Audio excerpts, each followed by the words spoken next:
Hey guys, welcome back. So today is my full spoiler review of Guardians of the Galaxy Volume 3. Let's get into it. So the story is really all about Rocket Raccoon and his origins. So very beginning of this movie, he gets knocked out, he gets shot, and he's basically on life support, throughout this whole film. And throughout that, he's having flashbacks to, his origins and like where he came from. And you come to discover that he, was basically imprisoned and experimented on by the villain of this film, which is the High Evolutionary. And during that time he's being experimented on, he develops a very close bond with an otter, a walrus, and a rabbit, who are all kind of also being enhanced with like metal limbs and things like that to as part of their experiments. And so it's the main central core of this film, and is a really, really touching story that they focus on. And to spoil it, basically, it really shows where Rocket came from. He wasn't always this bitter, negative, annoying almost character. He really was once upon a time a really sweet and decent animal who just was just wanting to get by, and he happened to also be very smart. And because he was so smart, the High Evolutionary kind of uses him to try and to further his goal of creating this superior race. And so, like, his main story, which comes to a head basically in a flashback where you see he's trying to escape. He's come up with a plan to escape. He wants to get them out of there because he's just found out that him and his friends are all going to be disposed of, basically.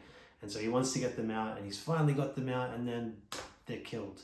And that moment of the film is the most gut-wrenching scene. Just Rocket just lets out this roar of pure agony. It's a brilliant vocal performance by Bradley Cooper. He does an amazing job really bringing the emotion in this film. And obviously they enhance his voice at times because Rocket has a very different voice in the flashbacks when he's a lot younger.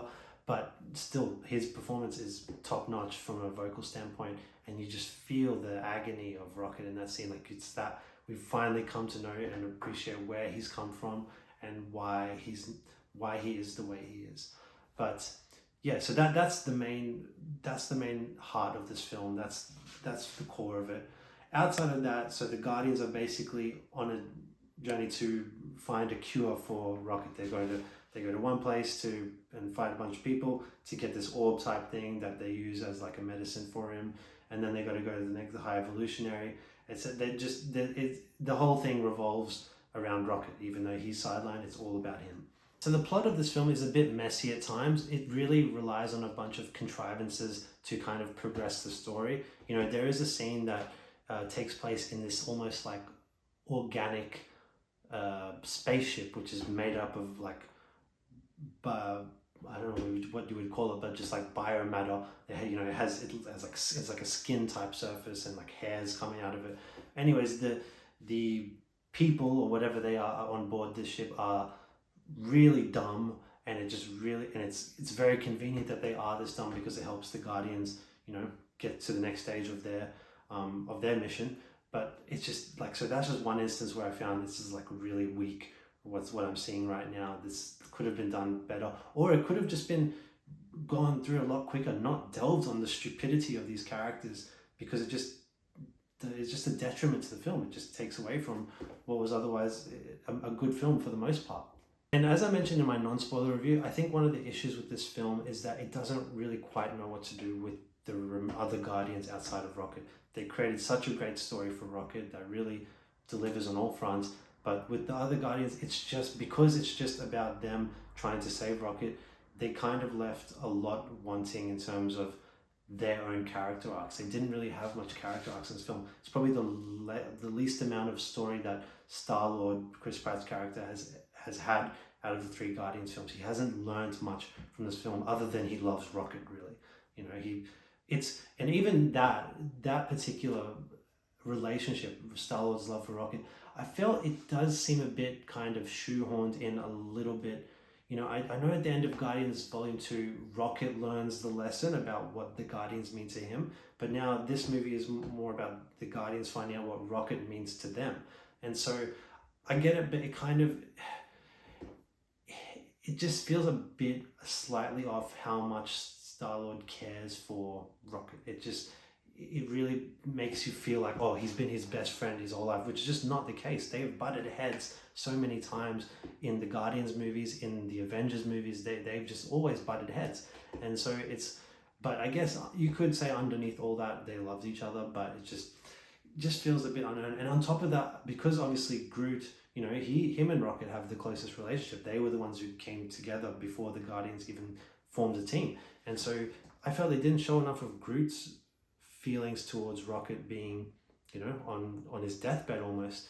I mean, I know Groot is not a very emotive character. He can only say one line, but they didn't even show much of that. I felt like they could have just shown a bit more of how Groot is reacting to this and maybe created a nice arc for him and how that came around.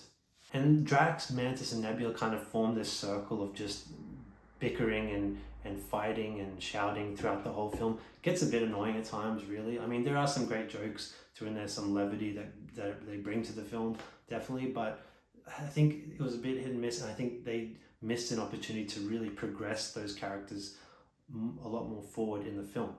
And it's just a shame, because it seems like this will be the last Guardians of the Galaxy movie, even though in the post credits for this film they show a new Guardians of the Galaxy team that's formed. So we'll see if anything comes out of that. But yeah, look, if I'm assuming this is the end of it, it feels a bit, whilst the film feels bloated, it also feels rushed. It's a strange combination, and I think that comes down to the pacing of this film. I think it has some really has some big issues with the pacing. There's, as I said in my non-spoiler review, there's no middle act of this film. It's just the first act, setting everything up, and then there's the final act, which takes place over half the film. It's oddly paced in that regard. And we get to the end of this film, and all the Guardians have survived. I think a lot of people from the trailers and whatnot, or some of the quotes from some of the actors, were kind of being led to believe, okay, there's going to be some deaths, if not only one death, at least a few deaths of these main characters in this film, but none of them died. They were all safe and sound by the end of this film. They get through this mission and they kind of decide to go their own ways. And that, whilst that in itself there's some nice payoffs there. It was, I think, my favorite one being Quill's going and finding his grandfather, who's in the first scene of the first Guardians of the Galaxy movie, reconnecting with him. That's a nice little tie up to that little story thread, I guess. That's to seeing that he's kind of accepted his earthly roots, and he wants to meet his family again and become part of that now that his family of the Guardians have decided to go their own ways. He's going to go find his own family. But yeah, I think it was a missed opportunity to not kill off at least one character in this film. I think the Rocket storyline was almost a bait and switch, where it feel like, okay, he looks like he's the most likely to die, but then as the story progresses, you realize, okay, I think they're going to save him, but then someone else is going to sacrifice themselves to save him. And that could have been Groot, could have been Drax, could have been Quill. Any one of them could have made sense in their own regard, but I just felt like this movie kind of lacked a bit of balls to really make that decision. Maybe it was just corporate interference. Maybe the Disney and Marvel overlords didn't want it. They wanted to keep all their options open for any of these characters in the future. This wouldn't be the first time they've done that. But yeah, look, it was just a bit kind of disappointing. Even though I'm happy to see them all alive at the end, it's also disappointing because I felt like it just could have really gave this extra weight to the film in the end, which just feels like a nice little happy ending.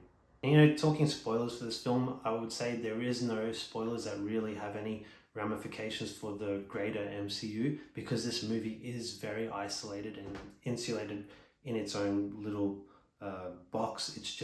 It's very self-contained. It has no bearings on the rest of the cinematic universe, which I think works to its benefit, in that it doesn't have to try and tie up these other stories or prop up these other stories. If anything, one of the areas of the film that it does suffer from is the introduction of Adam Warlock, because he's just really not a great character. He's a great character in the comics, from what I've read of him, and he could have been very important in the Infinity Saga, but they didn't choose to use him there. They introduced him here, which seemed like a strange choice, and ultimately, I don't think it paid off. It was a disappointment. His character was not handled correctly. Nothing like the Adam Warlock of the comics. They played him for jokes and for laughs and to kind of just make him look like a male bimbo. And so that was sad to see, because even if they had presented him that way, but he had some sort of meaning to the story, okay, I could have forgiven it. But you can literally remove him from this film, all his scenes from this film, and it changes the film not one bit. So that was the one bit that kind of, I'm assuming they introduced him because they want to have him as part of the MCU in some regard, but they blew it, if you ask me. And I think, it's first impressions mean a lot, and the first impression of this character is not good. So they're going to need to do a lot of work to build him up for the future films, because it didn't work here. So I've criticized the film in a lot of ways here, but these are, in honesty, they're nitpicks just throughout. There's little nitpicks. I don't really have a big problem with this film in any way. In fact, I quite enjoyed it, and I had fun with it. I would definitely recommend it, and as I said, I give it a solid 7 out of 10, no more, no less. I'd be curious to see how it ages, and I'm curious even more to see how it goes at the box office, because we're seeing diminishing returns with Marvel, but this film definitely does show more quality than some of the most recent entries. But at the same time, I think there's a bit of a bad vibe around Marvel at the moment, so we'll see how it does. But yeah, that's my thoughts on the film. So I hope you enjoyed my spoiler review, guys. I hope it was informative for you, and I'd love to know your thoughts on the film in the comment section below. Don't forget to like this video if you enjoyed it, and subscribe to my channel if you're enjoying my content, and we'll see you next time. Bye.